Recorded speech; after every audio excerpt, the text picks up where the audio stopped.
What is up, guys? Maximum Kackis here. Thank you so much for stopping by. And today, it's a whole new season. It's a whole new season's pass, but the grind never stops. Today, we're going to be taking a closer look at that season's pass, talking about the process of leveling it up as fast and efficiently as possible, as well as taking a look at the key points within the season's pass that you definitely want to achieve, you want to take note of, and some ways to utilize the season's pass rewards as best as possible. This is just a grinder's paradise, and so let's get started. Now, first things first, what are the key important points within the season's pass that you want to achieve? Points that you want to take note of, and points that if you're a little bit away from, you want to put in that grind, specifically go for experience to achieve that level. Well, when you're first going through the base levels, I want to note that you're going to be awarded a lot of armor pieces. I would highly recommend not taking these out right away, because these initial armor pieces are very important for leveling up your overall gear score. Essentially, those armor pieces will always drop of level. So whatever your gear score is, it will be exactly that amount. And that will always mean that if you have a full suite of armor available, one piece or more is going to be helpful, because just the way RNG works, you're going to have an average gear score and you're going to have some pieces above that gear score and some pieces below that gear score. So it can be really helpful if you save this armor for the right moment. If you're lagging behind in that chest piece, like you just can't get a good chest piece, it's 4 gear score behind your average gear score, well, just pick out the chest piece from the season's pass, get that bonus, and keep leveling up. I've made a whole video on leveling that goes in much more detail, but seriously, you want to be saving the armor to fill the gaps of those certain pieces that really lag behind, and that can really help you level. And it helps you level all the way to 1010. Even pinnacle levels, sometimes you will need to plug that gap of a gear piece that's lagging behind. Alright, so moving on from there, something else you're going to encounter along your journey is at level 25, and in more levels down the line, you're going to get an exotic engram. Now, you can absolutely take this out and have a crack at one of the 3 brand new exotic armor pieces that came with Season of Dawn. However, if you already have all 3, which is very possible, especially since Xur has been here a couple of times, you don't want to do this. You actually want to leave this exotic engram in your season's pass. Now, why is that? Well, it turns out that you can simply go back in time, one season's pass, and still withdraw things from the previous season's pass. So right now, if you go to Bungie.net, you can actually go to your account like seasons, and you can view previous season on the website, and you can take stuff out from Season of Dawn. So if you're like, oh my goodness, I forgot to take out that ornament from Season of Dawn, you can still do that right now. And it will actually go to your character in-game. And that's where this exotic comes up. If you already have all of the current new Season of Dawn exotic armor pieces, don't withdraw these exotics. Yes, they have a chance to give you a high stat roll exotic that you really want. Let's say you only have a low stat roll Stompies for the Hunter. The Stompies is a very competitive PvP exotic. Yeah, you could get a 66 stat Stompies, and that's really good, but the chances of that are pretty low. What's much more practical is that if you can save this next season, you can just go to the website, go to the previous season, which will be Season of the Worthy, withdraw your exotic engram, it'll go to your character in-game, and you'll get next season's brand new exotic armor. That's literally what I did last season and this season to get all the new exotic armor right away. Now, they may fix that or change that next season, but it's probably worth hedging your bets. Moving on from there, another level you really want to push for is level 30, where you're going to unlock the 7th Seraph submachine gun. As soon as you've acquired that weapon, the normal roll is trash, don't worry about it, but as soon as you get it and put it in your inventory, you'll then be able to get the 7th Seraph SMG from opening Warmind chests, the one that costs encrypted blue bits. So just in the process of completing Seraph Tower events, doing legendary lost sectors, etc., every time you open up that chest, you'll have a chance to get a much better roll of this SMG. So don't sit there in the level 20s, try to get to level 30 before you grind those Warmind chests. Now, another important level to take note of is level 37, because if you can see here, level 34, you have a helmet, and it's just kind of a normal piece of armor that I talked about earlier, applying it to fill gaps, etc. But then for level 37, it's a super high stat roll, 67 roll gauntlet. So from level 34 and before, that's the armor you want to use to plug gaps. From level 37 upwards, that armor is going to roll super high stats and is much more actually useful to utilize in your builds.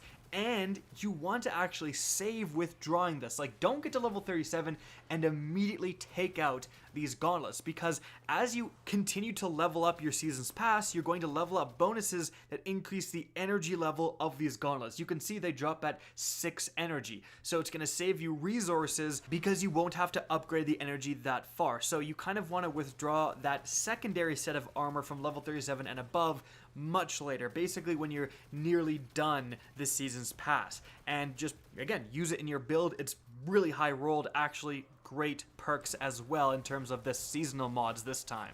Moving on, the next level you want to take note of is level 45, where you unlock the 7th Seraph shotgun, because all the same things I mentioned with the SMG also applies to the shotgun. The only difference is that the shotgun is even more desirable. It can get quick draw Vorpal and is turning into a PvP all-star because it can shut down supers really easily.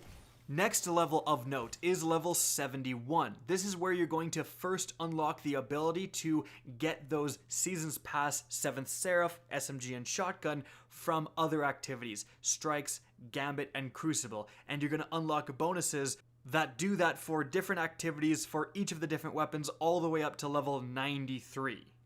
But right before that, level 92 is a big one, and this is one of the biggest incentives to actually grind experience and level up your Seasons Pass fast, and that is you'll actually get a new Warmind perk that lets you buy the daily rotating weapon within the bunkers. Now this means that you can actually get access to both the hand cannon and the machine gun that aren't normally going to become available for weeks. So again, huge incentive there. And a big tip for you guys, there's currently a glitch that's not allowing a lot of people to buy these, and that's because you actually need to be on the character you specifically got to level 92 with to buy these weapons. So if you can't buy it, switch characters.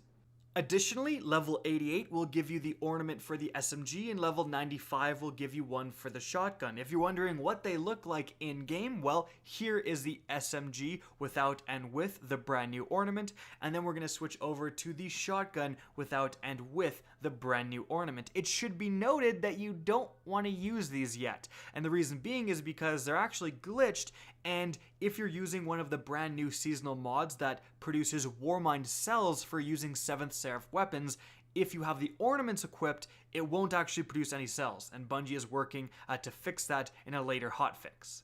You've then got the sweet Gandalf reference of the None Shall Pass level 99 emote. Here it is in action. And lastly, you get an exotic ornament for the Tommy's matchbook. And again, here it is in-game what it looks like without and with.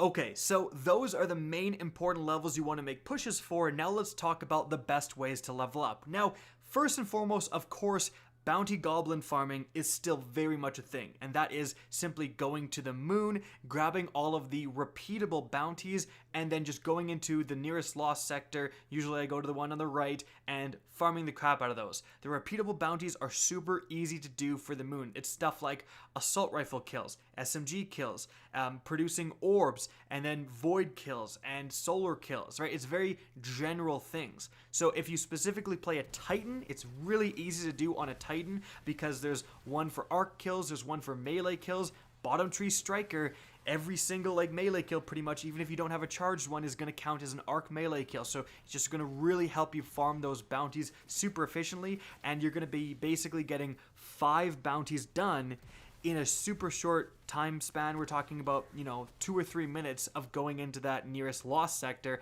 and then you just turn all those in, grab 5 more, do that, turn them all in, grab 5 more. And it's a process of trying to complete as many bounties at the same time. We talked about there's one for SMG kills, there's one for producing orbs of light, and there's one for void kills. Well, if you get all 3 and you use the recluse SMG, it's Masterwork, so it's going to produce orbs. It's an SMG, and it's void damage. You can get 3 bounties done just for using that gun in, a minute or less. So that's how you really farm efficiently. But something else that's come into the fold that was not here last season and has actually made leveling up a lot more fun for some people, but it's just another great way to increase your overall level, is Trials of Osiris. I know some of you guys won't want to hear that because Trials is super sweaty. A lot of people are not thrilled with Trials, but every single match, and matches can go by very quickly. You can win 5-0 in just a few minutes. You can also lose 5-0 in a few minutes as well. And even losses are going to award a pretty significant chunk of experience. Every Trials game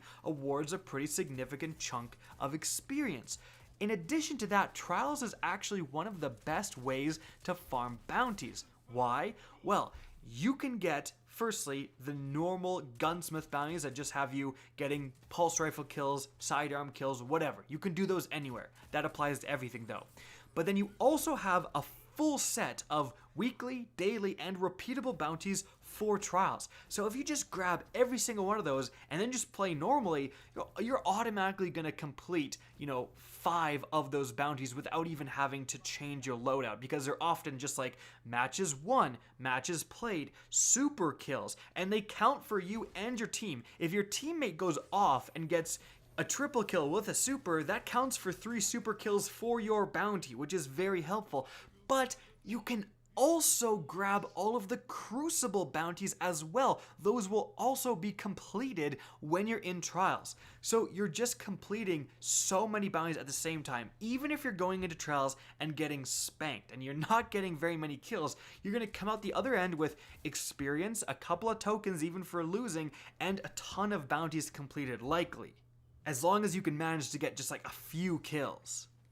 And again, I know people are not thrilled with Trials, I know that, and I know it can get super sweaty, but if you are even a semi-competent PvP player and you can win a few of your Trials matches, honestly, it is a great way to increase your overall experience. And, if you're not stressing and worried about Trials and you don't really care about winning and you're just using it to farm bounties and stuff, it actually turns into a much less stressful experience, honestly.